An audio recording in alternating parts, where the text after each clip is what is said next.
आज के इस खास विश्लेषण में हम मॉडर्न डेटिंग और रिलेशनशिप साइकोलॉजी की गहराई में उतरने वाले हैं।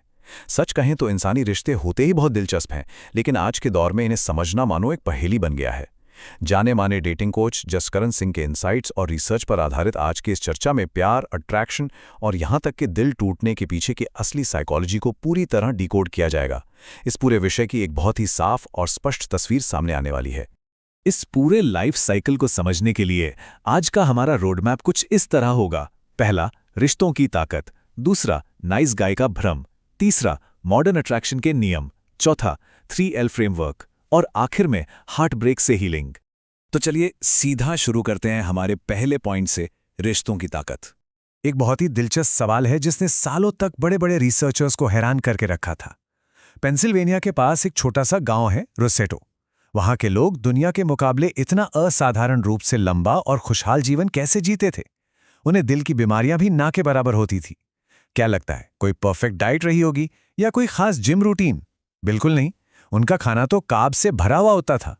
तो फिर असल रहस्य क्या था? रहस्य था उनकी मजबूत कम्युनिटी और गहरे रिश्ते। उनके पास ऐसे लोग थे जो हर सुख दुख में उनके लिए खड़े रहते थे। इस एक बात से ये बिल्कुल साफ हो जाता है कि एक लंबी और संतुष्ट जिंदगी जीने के लिए गहरे इंसानी रिश्तों का होना कितने हाई स्टेक्स का मामला है। हेल्थ, वेल्थ और खुशी के लिए रिलेशनशिप्स लिटरली सबसे अहम चीज हैं। आगे बढ़ते हैं नंबर 2 की तरफ, नाइस गाय का भ्रम। हमने अक्सर ये बात सुनी है कि बैड बॉयज सबको पसंद आते हैं और बेचारे नाइस गाय हमेशा पीछे रह जाते हैं। लेकिन असलियत में कहानी कुछ और ही है। जिसे नाइस समझा जाता है वो ज्यादातर केसेस में एक प्लीजर होता है। एक प्लीजर असल में रिजेक्शन के डर से भरा होता है।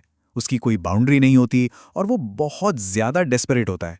वहीं दूसरी तरफ एक असर्टिव लीडर कोई बुरा बर्ताव करने वाला इंसान नहीं होता, बल्कि वो आत्मविश्वासी होता है, उसके इरादे स्पष्ट होते हैं और उसकी बाउंड्रीज स्ट्रांग होती हैं। तो अट्रैक्शन बुरे बर्ताव से नहीं, बल्कि इसी कॉन्फिडेंस और स्पष्टता से आता है।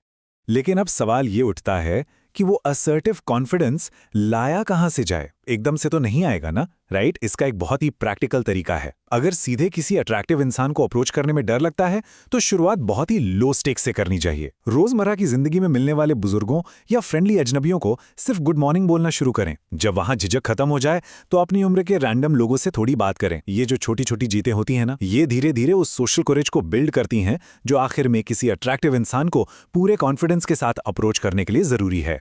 चलिए अब आते हैं हमारे तीसरे हिस्से पर, मॉडर्न अट्रैक्शन के नियम। देखिए, एक बैलेंस्ड जिंदगी कैसी दिखनी चाहिए, यह डोनट चार्ट उसे बहुत ही बखूबी दिखाता है। किसी भी एक इंसान को अपनी पूरी दुनिया का केंद्र बना लेना एक बहुत ही डेस्परेट व्यवहार है। एक रोमांटिक पार्टनर जीवन का केवल 25% हिस्सा ही होना चाहिए।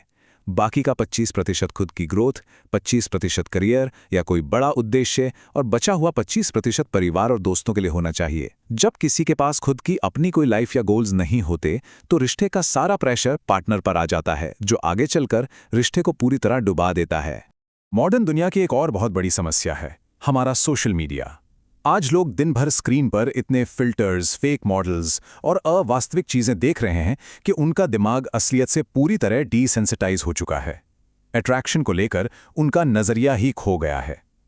रोजमर्रा की सामान्य और नेचुरल सुंदरता को अप्रिशिएट करना तो लोग जैसे भूल ही गए हैं और हमेशा किसी अनरियलिस्टिक परफेक्शन की तलाश में दौड़ रहे हैं। और स्क्रीन पर इसी निर्भरता के कारण लोग ऐसी आदतें अपना लेते हैं जो अट्रैक्शन को जड़ से खत्म कर देती हैं। जैसे कि लगातार डबल टेक्स्ट करना, जो एक अत्यधिक डेस्परेट एनर्जी दिखाता है, या फिर आमने सामने मिलने और कॉल करने के बजाय अपना 80% समय सिर्फ चैट करने में बिताना। ये सिर्फ एक इल्यूजन यानी भ्रम पैदा करता है, कोई असली कनेक्शन नहीं। स्क्रीन से बाहर आना और आमने सामने अपने इरादे स्पष्ट रखना आज के समय में बहुत जरूरी है। चलिए अब आगे बढ़ते हैं। Number 4, the 3Ls framework. यहां द 3Ls के कॉन्सेप्ट को समझना बहुत जरूरी है। किसी भी रिश्ते को पूरी तरह से संतुष्ट और लंबे समय तक चलने वाला बनाने के लिए इन तीनों तत्वों का एक साथ मौजूद होना अनिवार्य है: लॉजिक, लव और लस्ट। ध्यान रहे, साइकोलॉजी साफ कहती है कि अगर इनमें से एक भी एलिमेंट गायब हुआ तो रिश्ते का टूटना या बिल्कुल बोरिंग हो जाना लगभग तय है। चलिए इस टेबल के जरिए इसे डेली लाइफ के कॉन्टेक्स्ट में डिकोड करते हैं। पहला है लॉजिक, जिसका मतलब है गहरी दोस्ती। क्या बिना बोर हुए घंटों तक कोई दिलचस्प बातचीत की जा सकती है? दूसरा है लव, यानी परवाह और कनेक्शन। ये वो शांत जुड़ाव है जहां बिना कुछ बोले एक दूसरे को समझा जा सके और छोटे छोटे जेस्चर्स से केयर दिखाई जाए। और तीसरा, जो उतना ही अहम है, लस्ट, यानी फिजिकल अट्रैक्शन और सेक्सुअल कंपैटिबिलिटी। कई लोग सोचते हैं कि सिर्फ अच्छी दोस्ती होना काफी है, लेकिन बिना फिजिकल अट्रैक्शन के रिश्ते का पैशन ही खत्म हो जाता है। इन तीनों का सही संतुलन ही एक मजबूत रिश्ते की नींव है। अब आते हैं हमारे आखिरी और सबसे सेंसिटिव हिस्से पर। नंबर 5, हार्ट ब्रेक से हीलिंग। जब कोई रिश्ता टूटता है तो इमोशनली उससे बाहर आना बेहद मुश्किल लगता है, लेकिन इससे उभरने के लिए कुछ ब्लंट और सख्त कदम उठाने ही पड़ते हैं। सबसे पहले तस्वीरें, पुरानी चैट्स और फ़ोन नंबर जैसे सभी फिजिकल क्यूज़ को तुरंत डिलीट करना होता है। हमारा दिमाग यादों को इमोशंस के साथ जोड़ के रखता है और ये चीज़ें बार बार ट्रिगर का काम करती हैं। दूसरा सबसे अहम रूल है, दर्द से बचने के लिए तुरंत किसी नए रिलेशनशिप या रीबॉन्ड में ना कूदना। कुछ महीनों का गैप लेना बहुत ज़रूरी है ताकि सही से आत्ममंथन किया जा सके।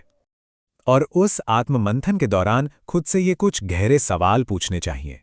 शुरुआत में ये थोड़ा बेतुका लग सकता है, लेकिन ये सोचना कि इस ब्रेकअप में असल में क्या अच्छा है, इंसान को विक्टिम मोड से बाहर निकालकर एक ताकत देता है। इसके बाद ये पहचानना कि इस अनुभव से क्या नया सीखा और भविष्य में किन व्यवहारों को कभी टॉलरेट नहीं किया जाएगा, ये चीज़ें एक ऐसी सेल्फ अवेयरनेस पैदा करती हैं जो आने वाले अगले रिश्ते को बहुत मजबूत बनाती हैं।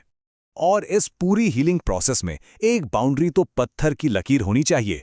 अपने एक्स के साथ दोस्त बनकर रहने की गलती कभी नहीं करनी चाहिए। देखिए, कोई एक्स किसी कारण से ही एक्स होता है। दोस्त बनकर रहने से इंसान के मन में 1% झूठी उम्मीद बाकी रह जाती है, जिससे ना सिर्फ मूव ऑन करना नामुमकिन हो जाता है, बल्कि भविष्य के नए रिश्तों में भी बेवजह की लड़ाइयाँ और दिक्कतें पैदा होती हैं। इसे पूरी तरह से कट ऑफ करना ही सबसे बड़ी समझदारी है। तो इन सभी साइकोलॉजिकल फ्रेमवर्क्स और डायनामिक्स को समझने के बाद एक बहुत ही गहरा सवाल हमारे सामने आता है। क्या हमारी ये मॉडर्न डेटिंग की आदतें सच में एक परफेक्ट पार्टनरशिप बनाने में मदद कर रही हैं, या फिर ये लोगों को एक दूसरे से और ज़्यादा दूर कर रही हैं? ये एक ऐसा सवाल है जिस पर गहराई से विचार करना आज के समय में बेहद ज़रूरी है। हमारे इस खास विश्लेषण का हिस्सा बनने के लिए बहुत बहुत शुक्रिया।